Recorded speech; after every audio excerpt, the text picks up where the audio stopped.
Hello my friends, this is Mohammed, your tour guide. We will stop at the Edfu station, then the Kubombo station, until we reach our destination, which is the city.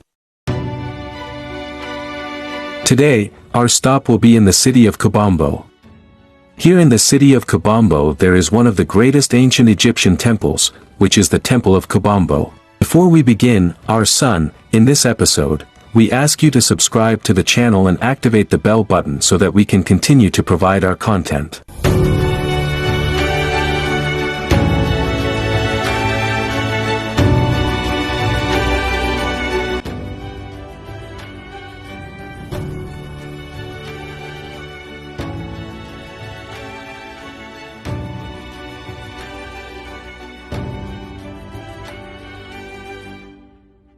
Kom Ombo Temple is located in the city of Kom Ombo in Aswan Governorate, southern Egypt.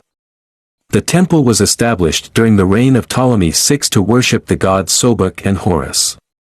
Recently, restoration and renovation operations have taken place in the temple area. This temple was established during the reign of Ptolemy VI, but its decoration was not completed until the Roman era, the time of Emperor Tiberius.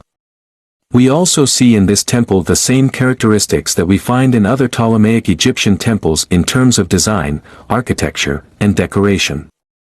However, this temple has a special feature that resulted from its local worship in the place, where people worshipped two local gods, namely Sobek and Horus, the falcon-headed one. Despite the difference between these two gods in origin and character, they lived side by side for long centuries without mixing or acknowledging each other, and therefore they are not found in this temple. Is not only two sanctuaries adjacent to the sanctities, but there are also doors in it along the axis of each of these two sanctuaries next to each other, in the outer wall and in the walls of the two pillared halls and beyond them. The temple is divided into two parts, each of which is designated for the worship of one of these two gods. The walls of this temple were decorated with deeply Egyptian decoration, distinguished by its precision, good harmony, and the beauty of its balance between the characters of its scenes and the surrounding hieroglyphic inscriptions that complement these scenes.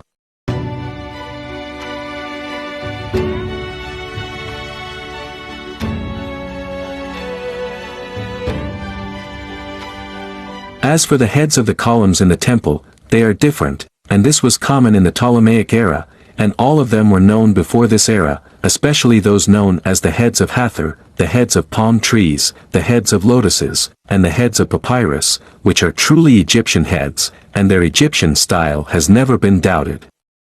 The most common column heads in the Ptolemaic era were the composite column heads, in which some see without justification or reasonable cause a trace of the Corinthian column heads.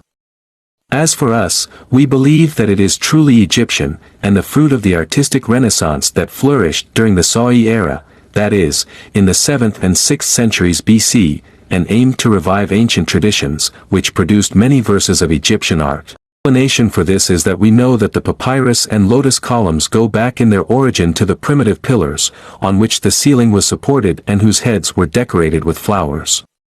However, since the artist of the Sa'i era was naturally superior to the artist of the Old Kingdom in terms of progress and delicacy of feeling, Al-Khakhari did not return to those primitive pillars. Rather, he took the core of his column from a flourishing papyrus column with an open top, and decorated it, as his ancestors had done before, with a bouquet of flowers. However, he chose flowers of several types instead of one type, such as lotus or papyrus, as Old Kingdom artists did. The multiple, complex types of these new heads could not have been developed within a short period. Rather, they must have been the result of a long natural development. It is difficult or even impossible to trace the roles of this development now, given the destruction of the temples of the Sa'i period, 660 to 525 BC. Birth. The appearance of all types of these heads during the 30th dynasty in the Temple of Nectanebo II, that is, in the middle of the 4th century BC, leads us to believe that the history of these heads must go back to an era prior to the 30th dynasty. If we examine all the various considerations, we find that the Sa'i era was the most appropriate time for this because of the renaissance of art and the peace and prosperity that prevailed in it. If these heads were in the process of being formed during the 7th and 6th centuries BC, that is, long before the appearance of the Corinthian column, and if we remember the origin of the Egyptian columns decorated with flowers, and if we know that the elements that make up the new heads are purely Egyptian, then it becomes clear to us that the claim is false.